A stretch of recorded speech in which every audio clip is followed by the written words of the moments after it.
Regroup. How much longer does this jungle go on? Sleepbell whimpered. They've been walking quite a while now, but so far I hadn't seen any sign of Tails or Songs' groups. And all the while, Sleepbell was getting more and more desperate to find her older sister. That's what you said, Sleepbell. Everything will be alright. Green tried to reassure her. So he looked at Knuckles and asked, Is there any way we can try to single the others, or leave a message for them, Mr. Knuckles? Knuckles came to a stop, just as did the rest of the group, and he scratched his head. I can think of a few, but I don't think they'll be very effective here. We could build a fire, but the smoke might be hard to see. I could mark the trees, but they have to be paying attention to notice them. School with the Sleepbell said, Try telling your color again. Maybe she'll hear you this time. The white unicorn sign yelled, Rarity! Are you there, Rarity? Can you hear me?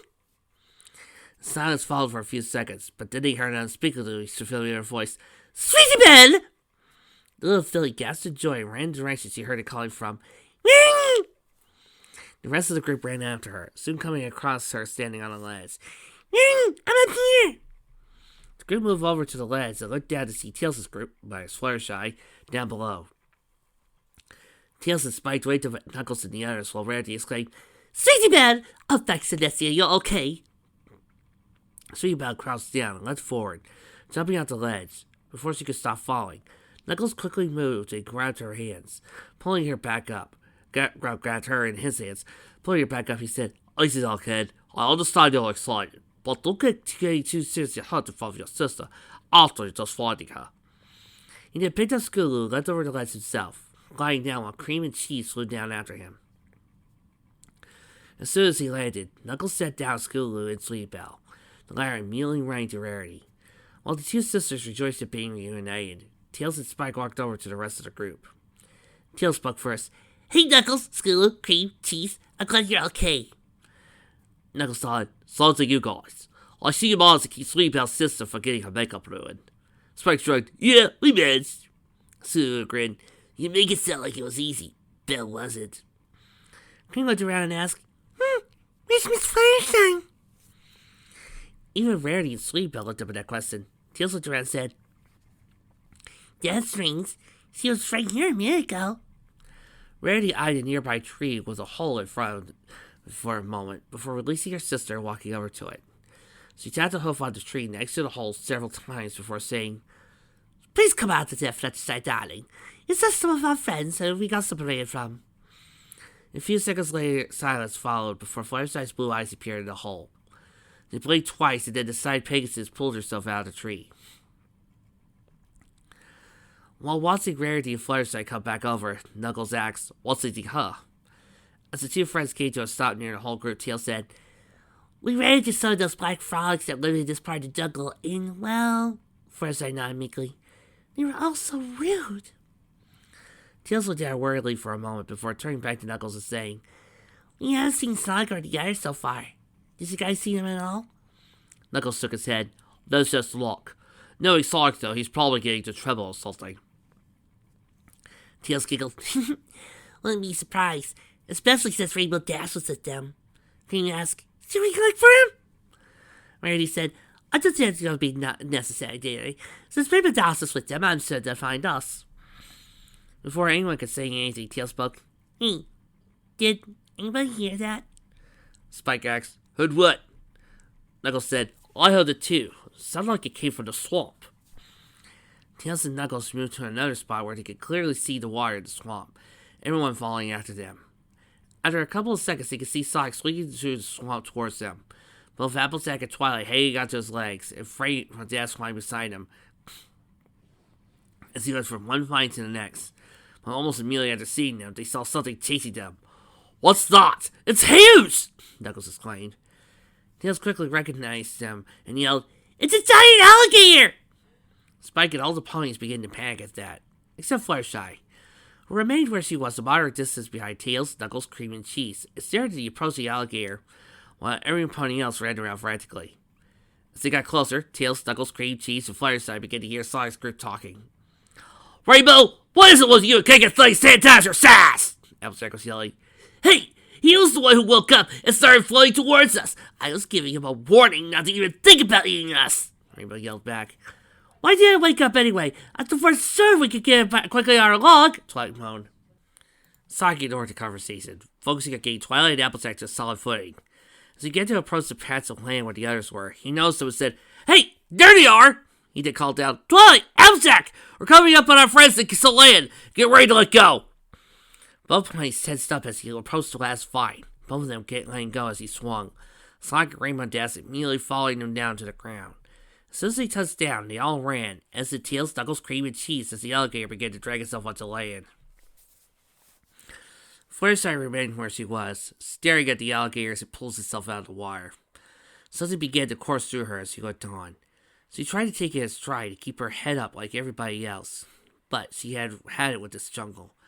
First the battleship that attacked them, then the black frogs being rude or otherwise mean, now this alligator thinking he could eat her friends. The expression of Fluttershy's face changed, her eyes narrowing as they now sported a firm, strong gaze. Sonic's group, along with Tails and Knuckles, were trying to get everyone else back under control. Regroup when Sonic saw that Fluttershy hadn't moved at all. The alligator's jaws were very far from her. He dashed towards her, trying to grab her. Before he could reach her, he suddenly flew up towards the alligator. Fluttershy, wait! He called. Fluttershy came to a stop about halfway down the alligator's snout, hovering above it as he screamed, Listen! It was a powerful shout. This is an unusual shout to hear from a yellow Pegasus. Then the alligator stopped trying to get out of the wire, and everybody else stopped what they were doing and stood where the gator were, watching quietly. Fluttershy landed on the gator's snout and walked towards his eyes, yelling, You could be a big, ferocious snappy all you want, but you don't get to do whatever you want. She stopped right in front of one of the gator's eyes, giving a full force of the stare as he continued, I don't take kindly to anyone who tries to hurt my friends, much less eat them. One of them may have kicked you, but that does not give you an excuse to try and eat someone else, much smaller than you. Now, you better get back in that wire and go back to flying like a log, or I'm going to find your mother and tell her all about what you've been doing. Do you understand me? After a second, the alligator gave a low grunt and began to slide backwards. Fluttershy flapping her wings to remain airborne as the gator disappeared back into the wire. Now you see reality checking, Myken? That's Fluttershy. This is called having more than one dimension. Her business finished, Fluttershy flew down to her friends with a smile, her happiness restored. She landed in front of everybody and looked down, and they all had various levels of shock and amazement all over their faces. But none looked more surprised than Sonic and his friends. Knuckles' eyes were wide as he gave Fluttershy an open-mouthed stare. Tails' left eyelid twitched as he looked at her, and Sonic, Cream, and Cheese looked at her with wide eyes. Rarity was the first to speak. Goodness, Fluttershy, you were most impressive, darling. That uncouth alligator had no chance against the stare. Sonic looked at her and repeated the stare. Sleepbell piped up, Yeah, Fluttershy's the stare master. Any animal that misbehaves at her watch is going to get a dusted stare. Scootaloo added, She's scared of her cockatrice, and even a full-grown dragon's mind with it. Cream asked, What's a cockatrice? Fluttershy, referring back to her small, usual timid self, merely explained, It's, a creature that has the head of a chicken and the body of a snake. They're fierce and dangerous, and they can turn other creatures to stone with their gaze. King guessed, Oh my! Cheese murmured a bit wearily, Pew! Knuckles asked, Your mom's downstairs, something like that. Fluttershy repeated, Yes, I hope I didn't overstep myself by doing that. Sonic held his thumbs up. I thought it was pretty epic, actually. Knuckles grinned. No argument there. Tails here. Yeah, you should totally do it again sometime. Cream, Cheese, Scootaloo, and Sleepbell all joined in the cheer. As he observed Fluttershy's blushing face, Rarity leaned over to Twilight and Applejack and whispered, The poor girl's probably drowning in testosterone right now. Both Twilight and Applejack smiled at her, a bit weirdly. As he and Knuckles pumped fists, Sonic noticed something out of the corner of his eye, behind some bushes. He couldn't see it clearly from the distance he was at, but it almost looked like a white tuft of something. Sonic watched it for a moment, when suddenly it disappeared behind the bushes. Is someone back there? He wondered. Without warning, he suddenly shot in the direction of the bushes, startling everybody. As he neared the bushes, he leapt up, going right over them, landing on the grass behind them. He then looked up. and found 3 petrified figures looking back at him. One of them he clearly recognized as Espio. The other 2 were earth ponies. One, a mare with a candy-like mane and tail, and the other a filly with a bow on her head. Everyone else came through the bushes as he stood up and quickly saw what he was looking at. "I am a blue!" Applejack exclaimed as he walked over to her little sister. "Pinkie Pie!" Rainbow Dash said, flying over to the, at the moment, no longer pink mare. "Please tell me Pinkie is in a silly pose just to be in a silly pose." "And Espio too!" Knuckles said as he went over to check out the chameleon. Tails looked at Sonic and said, "You found us, Sonic!" Twilight asked, "How did you know they were over there?" Sonic weakly grinned back and shrugged. "I guess I got lucky." He then glanced back and thought about what he had seen. I don't think I just imagined seeing that, but I didn't exactly get a good look at what it was either. He was proud about his thoughts when he heard Rainbow Dash speak. "Come on, Tails, get that ring going, get us out of here." The fox nodded. "Ring!" As he pulled out the warp ring, Sonic walked over to help Knuckles with Espio and Twilight, and Fluttershy went over to Pinkie Pie, and Sleepy Scooter went over to Applejack and Apple Bloom. Tails tossed the ring up and it grew bigger and familiar. Phew! Everyone then stepped through it, the ring vanishing upwards. Everybody stood in front of Sugar Cube Corner, waiting for the life to come back to it, and the 3 figures in front of him. He didn't have long to wait before a white wave crept over Sugar Cube Corner, restoring its bright colors. Shortly afterwards, the wave did the same to Apple Bloom, then Espio, and finally Pinkie Pie. As soon as Apple Bloom was back, Applejack scooped her up and hugged her, exclaiming, "Apple Bloom, are you okay?" The little filly, although surprised by the sudden accident and returned to her body, asked, "Applejack, where am I? What's going on?" Applejack held her out and said, "Doesn't matter, sis. You're back now, so everything's okay." Espio, due to a combination of his sudden return and the reunion in front of him, looked at an alarm before leaping up, performing a spin in midair. After spinning once, he held his left hand up in front of his face, his index and middle finger up as he looked around quickly. He soon spied Knuckles, Sonic, Tails, Knuckles, Cream, and Cheese below him, amongst the gathering of ponies, all looking at him. His mind quickly made sense of the sea before him, and he dropped down. He stood up, and Trixie, what's with the stopwatch? "Oh, this. Don't mind Trixie. She is just timing you for when you make a critical role joke. And start." "Thank you, my friends. But beware, for I have looked into the soul of our enemy and saw only darkness." Sonic, Tails, and Knuckles all nodded in complete understanding. Well, considering that he's an expert DM, he probably knows all about that. 17 seconds! New record for you! Suddenly, the front door of Sugar Cube Corner swung open, and both Mr. and Mrs. Cake stepped out into the top step, both looking around. Cupcake was the first to speak. "Oh my goodness! What's up at Ponyville?" Carrot Cake looked towards the group and decided why he had to say Sonic, Tails, Knuckles, Espio, Cream, and Cheese. "What? How?" Thinking there, glanced around. He knows Pinkie Pie and asked, "Pinkie Pie, did you have something to do with all this?" Tails looked over at the pink pony when he heard her name. Noticed she hadn't moved at all. Even though she had regained her colors, she stood still in the exact same position, her face still having the same expression as it was before. "Why isn't she moving?" He wondered worriedly. Twilight turned and called, "Pinkie Pie?" No response, so Rainbow Dash flew up and landed in front of the party pony. He then waved a hoof in front of her face, saying, "Hey, Pinkie Pie! Are you playing home?" Still a response from Pinkie Pie. So Rainbow lowered her hoof and moved her head so her face was right up against Pinkie Pie's. She looked into the light blue eyes of the pink pony, narrowing her eyes. She then heard a snort. Rainbow Dash was so startled he leaned backwards, nosing a grin on the pink pony's face. A second later, Pinkie Pie burst into laughter, causing Rainbow Dash to fall back on her back in surprise. She then glared up at Pinkie Pie and shouted, "Pinkie Pie!" Personally, I would have preferred Pinkie Pie to go, "Boop!"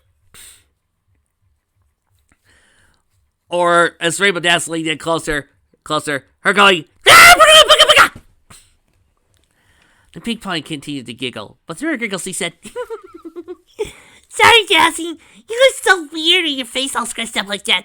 It was so funny to look at. As Rainbow Dash stood up, Pinkie Pie started bouncing around the group, rambling. Not that I hadn't seen you before. I'm just sort of used to seeing you for Twilight when she's trying to raise something from, or from Applejack when I'm trying to visit her and she's collecting apples, or for Reuniting when she says she needs to concentrate on making her dress. I don't get all that often for you, Dashie, or for Fluttershy as I think about it. The side Pegasus requested tried to irritate. Pinkie Pie? I mean, there are a few times she took that seminar, but she never used to stare on me. Oh, I know what I do if she did that. I'd be like all melty and turn to a big puddle. Kind of like ice cream soup, but only if I Pinkie Pie soup. And if I had Gummy with me when that happened, he'd probably try to slurp me up. Applejack spoke. Polite guy. I just noticed I can be seeing her again. That means I'm back in my body and not floating around like a ghostie anymore. Woohoo! Though it was kind of fun being a ghostie. Nobody could see me. I could go through walls and flutter around. Rainbow Dash loudly said, Pinkie! Oh, but there were bad parts to it too. It was kind of lonely with no Pony being able to see or talk to me, and ghosties don't eat, so I couldn't either. Or could I? I didn't even try it. Oh well, it was fun, and that was all that matters because Twilight had enough of Pinkie's rambling and yelled, Pinkie! Believe it or not, my jaw's hurting for doing all that, guys. I think a lot of that has to do with the sheer fact of one thing. It's been 1 week since I had to see Pinkie Pie staring right back at me. It's been 1 week since we had the show. Your high pitch going all ablow. It's been 1 week since I got to do anything with that Pinkie Boo. My apologies, but it really has been too long since I got to do anything with Pinkie Pie. Way too long. Pinkie Pie froze in midair for a second before dropping down on the ground between the group and the circuit corner. Yes, Twilight? She asked sweetly, batting her eyelashes afterward. Twilight pointed her left forehoof upwards and Pinkie followed in, looking up at complete whiteness. She then looked down at Twilight with the same innocent expression, the lavender unicorn grimacing before pointing her right forehoof at Sonic and his friends. This got a reaction out of Pinkie Pie. Her eyes widened as she gave one of her famous floating gasps before slowly shooting over everybody's heads. By the time everybody turned around, she had disappeared somewhere. Sonic pointed in the direction Pinkie Pie shot off at it and asked, Is this normal for her? Twilight sighed, For the most part, yes. Cupcake spoke up, causing everybody to turn around. Could somebody please explain what's going on? Applejack spoke before Twilight could launch into lecture mode. It's kind of a long story, Mr. or Mrs. Cake. All you really need to know right now is that you should stay indoors for the time being. Mary said so herself. Carrot Cake looked confused and asked, Why? Suddenly, the ground shook, and a vortex opened up above Sugar Cube Corner. The creature the group was looking at emerged from it, flying overhead, before disappearing through another vortex. Sonic pointed out to where it had been. Aside from the creepy white void you're in right now, that thing. Carrot Cake sighed. Great enough for me. Cupcake gasped, Oh, the twins! We better make sure the pumpkin cake and pound cake are okay. Mr. Cake nodded. They both disappeared inside, shutting the door behind them. Twilight called, Don't let them go inside Pinkie Pie's room! There's something in there they shouldn't go near! Rainbow looked up where the monster had been and asked, Man, what's up with that thing? Why does it keep disappearing and reappearing like that? Tails spoke up. As near as I could tell, when that thing goes through time, it tears space apart. There'd be holes in our universe and leaving parts of yours dead. And that's where all the portals are coming from in like Ponyville and probably the surrounding areas in this world are in like limbo.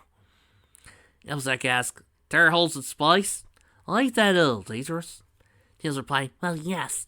Something similar happened the first time we met Blaze, when our worlds were in danger of colliding. I don't want to jump into any conclusions just yet. But something like that could happen if we don't do something about that thing. Twilight said, But when we go through portals, we restore color and light to Ponyville. Maybe the portals are somehow affected too? Tails brought out his radar and held it up towards Sugar Cube Corner. After a few moments, he lowered it and turned back around saying, I think you're right, Twilight. The readings seem to have stabilized, so maybe going through portals is preventing the holes from getting bigger. That could mean we're fixing space as we go along. That would explain why the color's coming back to Ponyville. Sonic spoke. Then I guess we have work like there's no tomorrow, or there won't be a tomorrow. Everybody nodded in agreement before setting out to find Pinkie Pie. nosing a figure disappeared into the shadows as they headed off into Ponyville. My God, Project Shadow. No, guys, that's not the Sao fanboy me being happy. The next two chapters literally are called Shadow the Hedgehog.